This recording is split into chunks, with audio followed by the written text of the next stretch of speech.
Hi, my name is Ekemini Akpakpan. I'm the General Manager of African Women in Leadership Organization. African Women in Leadership Organization is an international not-for-profit for advancing African women's leadership in the diaspora and here in Africa. Welcome to my strategy session. Today I'm going to be talking to you about transforming education, making girls masters of their destiny and world. Two takeaways from this session are going to be, first, we're going to be able to link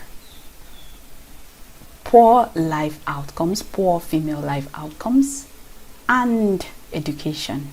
And also we're going to be able to demonstrate how education can make girls to be empowered, enable them to be empowered, to participate in creating the world that they want to see. First thing, I believe that if poverty were to have a face, it would be a female's, and that the digital divide is currently gender biased, and the informal economy is filled typically with women. These are overwhelming pointers to the fact that women are poorly represented in the economy and in opportunities that are available. Let me tell you why. This is because the odds of gender bias are stacked against women. For instance, women are involved in unpaid domestic work. And what does this amount to? It amounts to income inequality, poverty, low income. And it doesn't just stop there. It transcends generations. Their poverty is going to affect their children. Their children are going to have very low living standards because they raise these children and they need to have money to afford it. They are going to be displaced in the economy. And if all of these things are what women are faced with, how are they ever going to attain their full potential if their skills remain obsolete and are not harnessed? The ones they have are obsolete and cannot be used in the economy. How are they going to achieve relevance? How are they going to how are they going to attain their potential? I think that this is a gender conspiracy. This is as a result of gender bias. The World Economic Forum, gives insights to this poor participation of women in the economy and in opportunities. And it attributes it to poor women's skills are being automated. Their skills are becoming obsolete and are currently being automated. The jobs and the skills that are predominantly occupied by women. Women are not in technology. Women are not in high-paying roles like management. Women make up unskilled labor. And, women are now becoming, they are currently households that are led by women. And these women do not have a chance, to perform, to be a part of the workforce. These are the insights provided by the World Economic Forum Gender Gap Report. I think that a typical female's journey from an early age, conspires to make all of this happen. It starts with them perceiving their opportunities and roles from a gender perspective. Take, for instance, me. This already changes their capacity, their life outcomes, their potential, their chances of becoming more than just a gender. Like myself, coming from a place in my teenage years where I was suffering from a negative body image, where I felt like projections of stereotypical, female body image, they were projected onto me. I felt bullied. I felt tantrums were thrown at me by my peers because I did not look a certain way. I did not have fully formed features of an adolescent girl. And this is a trap. This is a constant struggle Should you be trying to look physical attractive? Because yes, I felt defined by my physical appearance at the time. Should you be trying to be physical attractive, or should you be trying to attain your full potential, to pursue your talent and your skills? What should be more important? This starts your priorities as a girl. For me, coming this far, I think I have transformed these ugly experiences into self-learning experiences. I have been able to unlearn and create new learning experiences so that I can transform my outlook towards life and begin to have the kind of life outcomes that I could potentially have. And I think that this is something that every girl should be able to do. What have I done? Right now, I have created a tool. I've created a complementary curriculum at African Women in Leadership organization called Student Leadership Club, which is what I'm going to be telling you about today. Student Leadership Club is for young people from the ages of 6, which make up their formative years, to 17. And what does it help them to do? It teaches them to become masters. It raises them to become masters of their destiny, who can overcome gender barriers and who become enabled, and empowered, to participate in the world and bring their perspective to the world and take charge in the way that they would like to see their world. That is what Student Leadership Club is all about. And it transforms education because shaping beliefs and shaping norms concerning gender, division of labor, and workforce participation starts from a young age. It starts at school. Education is a tool, and education is your foundation. It is a system. It is the foundational tool that you're exposed to, and what it does is that it imparts beliefs and norms, and so it cannot be undermined in how it affects women's life outcomes. So that is what Student Leadership Club is all about. It's all about harnessing education to transform the life outcomes of women. And how do we do this? Because I believe that this strategy, my problem solving strategy, is what everybody can adopt to help women, to help women's educational attainment to match their performance and their participation in the economy and opportunities. The first thing that Student Leadership Club is hinged on is systemic change. Systemic change that transforms the education system, because gender discrimination is a deep-rooted problem, and it can only be solved from a root cause approach, and it can only be solved with these stakeholders by working with multi-stakeholders, a multi-stakeholder approach. Who are the people that form the educational and formative years of a child? Because if you do not disrupt systems, if you do not challenge systems, you cannot challenge ineffective norms and traditions. So that is where Student Leadership Club starts from. It goes to the education system where beliefs, norms, values, traditions are being imparted. It unlearns, it helps girls to unlearn such values that do not promote positive social and gender norms. It goes from that level and it replaces them with new values that help to new progressive values, basically. And traditional curriculums, actually, a research has been done. It basically captures gender bias. It promotes it. It promotes gender bias that affects women's and girls' work participation. A study on Jordan's curriculum, national curriculum, shows that gender bias is hidden in school textbooks. How? From occupational roles allocation and derogating of women So traditional curriculums enforce and reinforce gender bias, and so Student Leadership Club is a complementary curriculum that overturns this kind of life outcomes.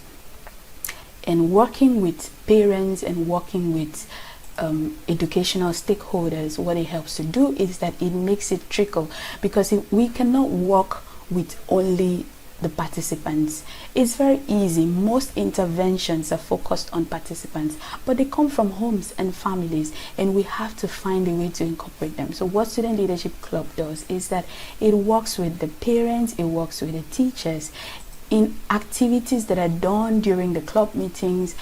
We tell the children to take it home and get the support of their parents. Like when we had the affirmation board, we asked the parents, we solicited that they allow their children to have the affirmation board pasted close to their bed, something that they can wake up to. And in this way, we promote the support of parents. We are not doing this in isolation. Otherwise, it will only be a scratch of the surface, and it will never get gender equality will never get achieved. The second way, or the second aspect, the second element of the model of Student Leadership Club is, effective policy making, effective educational policies. Student Leadership Club is a complementary curriculum. It fits into the recommendation of the United Nations for qualitative education and lifelong learning. Yes, Student Leadership Club is a 4-week program. However, it continues through a lifelong membership where members are exposed to lifelong learning opportunities. It is effective because it's the learning outcomes, right? The learning outcomes are based on confidence, leadership. It promotes this kind of learning outcomes, and talent building, which will help to produce better and equal life outcomes for girls, focusing on leadership, focusing on soft skills, focusing on building and harnessing your talent. That's what Student Leadership Club is all about. The affirmation board tool has proven to be the most effective tool during this program. What it does is that it helps participants to map out a roadmap, like a roadmap to their life outcomes. It helps them to envision and also track their vision as they evolve into it. So it is not in isolation. It's not that they have they are thinking about what they want to be, but they're also working towards achieving and attaining this with our full support. The third aspect of Student Leadership Club is closing the gap of women's economic participation and opportunities. That is the end goal of Student Leadership Club. Student Leadership Club positions girls for these opportunities to participate in public life, to participate in the economy. It also helps them to to have a great life trajectory. Currently, women's educational attainment does not match their economic participation and opportunities. The girls that we see in classrooms, the most brilliant girls, are not in boardrooms. They are not in your workplace. So what happened? Student Leadership Club connects the dots from potential to preparedness to these opportunities.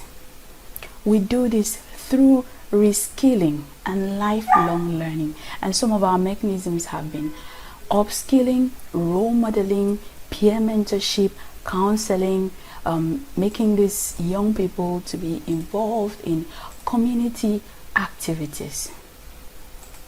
We realize that if this is not done, the perspective of women will never be harnessed in the world. Women will not be in artificial intelligence. They will not be in politics. The world will continuously miss out of their perspective. Currently, we have leaders like the president of New Zealand, who has whose economy and whose country has really demonstrated effectiveness in dealing with COVID-19. And people are saying that it has a lot to do with female leadership. We want an opportunity for the world to experience the perspective, the skills, and what women bring to the table. And we don't also want women to miss out of these opportunities, because it's not just now, it affects them, their lifetime earnings as women, the generations that they are going to raise, the opportunities, the life expectancy, their standard of living. Is very important that as the economy is getting rejigged, it's getting transformed, we're having workforces that are remote, we're having new skills. It's very important that women are positioned for it. The World Economic Forum has projected that in 2030, the kind of skills that will be required will be problem-solving skills, critical thinking skills. Are women positioned for this? While it is important for them to take on the nurturing roles that they've been taking on, we also want them to demonstrate their talents. And the last aspect of Student Leadership Club is raising leaders. We're using a backward integration model to raise leaders who are aware of their civic duties. What does this mean? We want Student Leadership Club to be the plug for female leaders of the future. We want to raise leaders who we are giving them competitive skills like critical thinking, like initiative. We want them to bring leadership to the table. We want women to be able to, have a worldview. They should grasp and have a worldview. We want them to be able to demonstrate that they're leaders, that they are critical thinkers, that they can shape the world that they want to see. First of all, as self-leaders who are responsible for their life outcomes, and then for changing and nurturing their society and their environment. We want them to be able to demonstrate, to know about their civic duties. We want them to have this awareness. What is happening in international politics? What is happening all over the world? We want women to be able to know and have a perspective and have a world view ultimately. Those are the 4 key elements of Student Leadership Club. So where is Student Leadership Club at the moment? Our journey so far. Student Leadership Club began its pilot program as approved by the state government in one secondary school in Lagos State, Nigeria. And having completed the program, it has been able to demonstrate that this was a needs-based learning. From the needs assessment administered to the school, to the educators, the teachers, the administrators, the participants, and from the feedback that we have received from them, it has demonstrated that this was a needs-based learning. And at the moment, in the phase of the pandemic, we haven't implemented Student Leadership Club. What we have been able to do, what we're going to do, is make it into a web app and make it exclusively for girls now, from the feedback that we have received, that there is direct impact in the life outlook for girls and their performance. That is the journey of Student Leadership Club so far. And I hope and I believe that this strategist session will help you as you're creating intervention for girls. Think about making it systemic. Think about shaping policies. Think about how it can demonstrate that women can participate in the world. And think about raising leaders from a young age, not just when they're grown and we're in need of more leaders, But let us start passing the baton from now. Thank you.